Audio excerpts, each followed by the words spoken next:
Aurtengo zuhaitz eguna ospatzeko erabakin dugu Lekeitioko garraitzirla honeta etortzea. Alde batetik, iazko uztailetik Bizkaiko Foru Aldundiak dabilalako lanak egiten inguruan, batetikan hasi ginen bidezkak rekuperatzen, bestetik identifikatu ditugu zenolako zuhaitz ziren lehorrak edo hildak eta horiek moztu eta metatu ditugu, eta hirugarrengoz gaur egin dugun ekitaldikin edo ekintzakin hazten garelako, eta izan da birlandatzea irla honetan dauden zuhaitzak. Eta gaur 700 zuhaitz desberdin sartun dugu islan.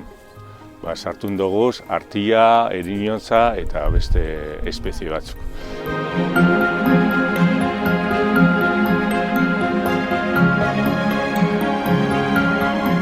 Eskolako eta ikastolako neskamutia etorri dira, zaben daukauz batzuk, eta danon artean nintzoguna da zuhaitzak landatu.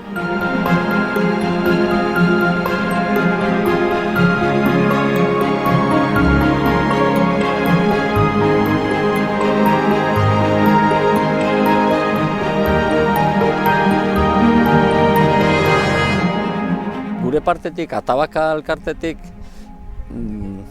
azpimarratzeko da, islie ez dela bakarrik baso bat, mendi bat, baizik eta hemen ikusten dugu moduan, aztarnak historikoak eta arkeologiko importantia dauen leku bat. Erabilerak religiosoik dabenak, gero erabilera militarra, hortik atetik gora, eta gero erabilera zibila. Peste negra, leprak eta beste geixotasun batzuk kuarentenan ipintzeko.